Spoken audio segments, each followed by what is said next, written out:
Verratti deixou o gramado da Neoquímica Arena reclamando demais do sistema defensivo do Vasco. Não só da zaga, mas falando do time como um todo. Que o Vasco é um time que sofre muitos gols. Depois de 3-0 para o Corinthians, já havia sofrido 3 gols antes também contra o Melgar pela Copa Sul-Americana. De uma certa maneira, o Verratti fez até um meia-culpa, falando que a defesa começa lá com os atacantes. E a gente tem martelado muito nisso aqui no canal, já fizemos algumas análises e tem falado constantemente nas lives sobre a dificuldade que o Vasco tem de pressionar a bola. E isso realmente começa lá nos atacantes. E hoje a gente vai mostrar aqui exatamente essa deficiência do Vasco contra o Corinthians, os buracos defensivos que o Vasco deixa, os espaços que o Vasco cede aos seus adversários. A gente já mostrou isso num vídeo pós-jogo contra o Melgar e hoje também contra o Corinthians. Então, se você gosta desse tipo de conteúdo, de análise tática, gosta de falar de Vasco, já chega se inscrevendo aqui no canal e deixa seu like e bora para a análise. Bom, esse é o lance do primeiro gol do Corinthians, uma bola recuperada ainda no meio de campo. E aqui a gente começa a ver as diferenças, né? A começar pelo Yuri Alberto. Falei aqui, o Verratti questionou o time, né, sobre a dificuldade defensiva e cobrou que isso seja algo que parta inicialmente dos atacantes. E quem participa, ajuda na recuperação da posse de bola do Corinthians no meio de campo é exatamente o Yuri Alberto, que vai ser o autor do primeiro gol do Corinthians. Então ele recupera essa bola ainda no meio de campo e acelera. E aí a gente vê a diferença, né, de espaço que ele tem para percorrer. E o time do Vasco, olha, 5 jogadores em volta do Igor Coronado, 4 mais próximos dele e ninguém pressiona a bola. A gente fala muito aqui sobre o conceito de bola coberta e bola descoberta. Ou seja, a bola que está sem marcação, que tem que ter sempre alguém pressionando. Quando não tem ninguém pressionando, o time precisa voltar para fazer a transição defensiva. E a gente nota aqui como é que o Vasco constantemente fica pelo meio do caminho. Não tem ninguém pressionando a bola. Olha o espaço que o Coronado tem para dar esse passe para o Yuri Alberto entre as linhas. E também não tem ninguém, com exceção do Piton, que está levantando, fazendo a transição defensiva. Então o Vasco nem pressiona a bola. Olha só, uma linha de jogadores, 3 jogadores, 4 jogadores, praticamente meio time do Vasco de linha, próximos da bola, mas sem pressionar e sem fazer a transição defensiva também. A bola passa, enquanto o Yuri Alberto já entre as linhas, num 2 contra 1 pelo lado esquerdo, gera dúvida em cima do Lucas Freitas, se vai pressionar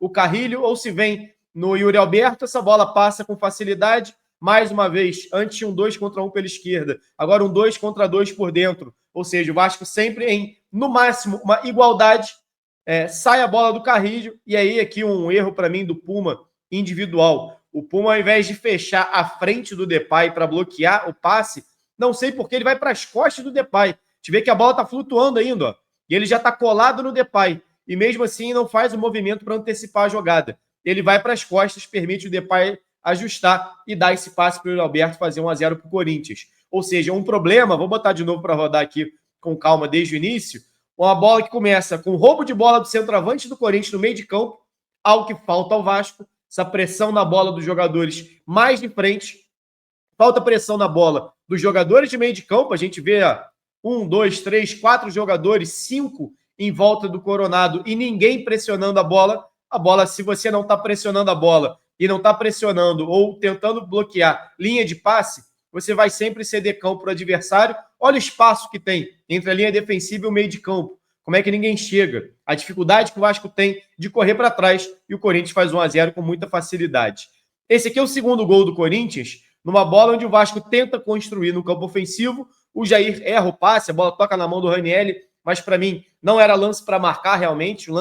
O braço muito próximo do corpo, o movimento que ele faz, para mim, é natural. E aí vem, 5 jogadores do Vasco reclamando com o Daronco por conta do toque na mão. 5 jogadores param na jogada. Mais uma vez, metade do time do Vasco, ao invés de pressionar a bola, aliás, tem 6, tem mais um aqui embaixo.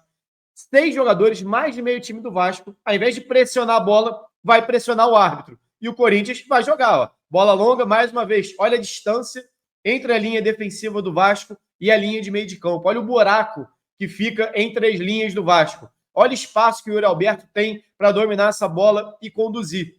E aí é o que a gente fala de pressionar a bola, de você tentar, os portugueses gostam de falar em constrangimento, entre você constranger o adversário. de você pressionar, de você encostar nele, você tirar o equilíbrio. O Lucas Freitas, o tempo todo, ele corre de maneira paralela ao Yuri Alberto. Em momento algum, ele tenta pressionar. Você vê que o time do Vasco o tempo todo corre para trás. E aí, exatamente o que dá espaço para acelerar o Yuri Alberto, para o Depay fazer o movimento dele, e aí facilita. Você tem um jogador correndo de frente e um jogador correndo de costas, que era o Lucas Freitas.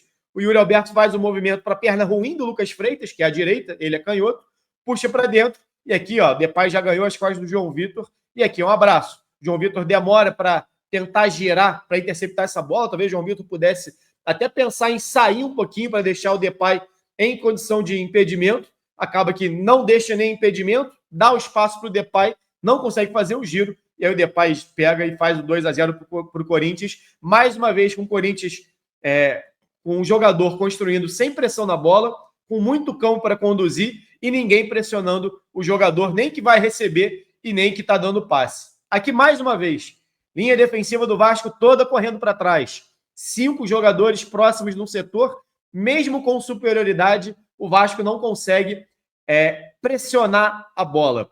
É o que eu falei, inclusive, aqui nas últimas lives, a diferença entre se posicionar e marcar. Marcação é uma ação. É como você se comporta dentro daquele posicionamento. E aí a gente vê em alguns momentos, a linha de 4 do Vasco está bem feita, ou a linha de 5, a linha de 3, enfim. Os jogadores estão posicionados ali. Mas a postura desses jogadores nunca é de pressão na bola. E aí a gente vê aqui, ó, o espaço, mais uma vez, entre linhas, para o Corinthians jogar. A linha de meio de campo, ok, 3 jogadores aqui posicionados, a linha defensiva do Vasco posicionada, mas nenhuma pressão na bola, nenhum jogador marcando realmente os jogadores que estão atuando entre as linhas.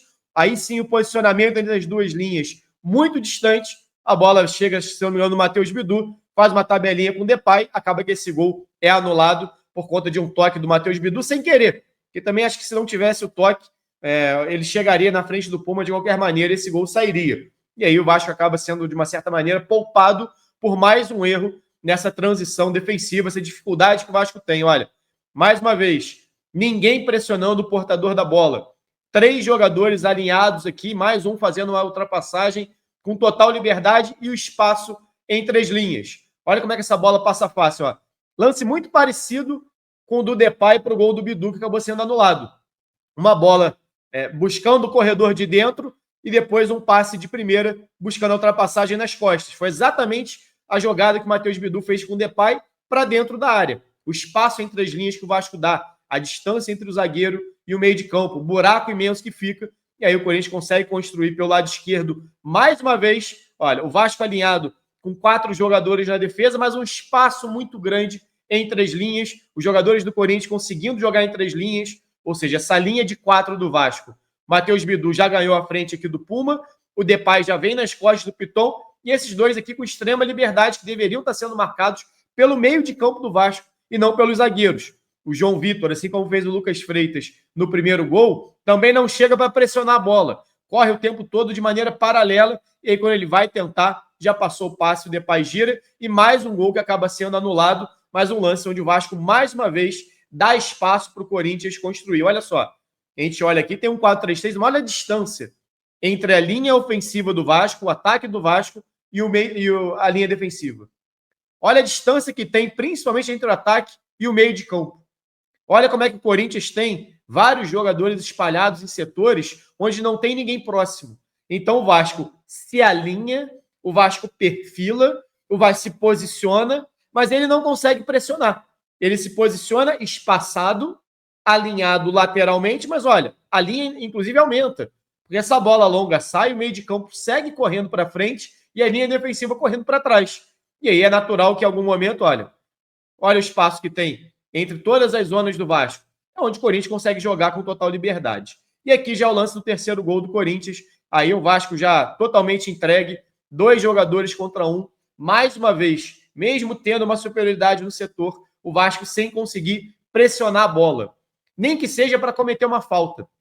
Tem um vídeo do Mourinho, que vez ou outra aparece para mim no Instagram, no TikTok, que, aliás, me sigam lá, @blog do Garone, só pesquisar que aparece, do Mourinho no Tottenham em 2020, se eu não estou enganado, que ele fala para o time dele, fala, olha, perdemos o jogo, não tivemos nenhum grande erro individual, diferente do Vasco, mas ele falando, né?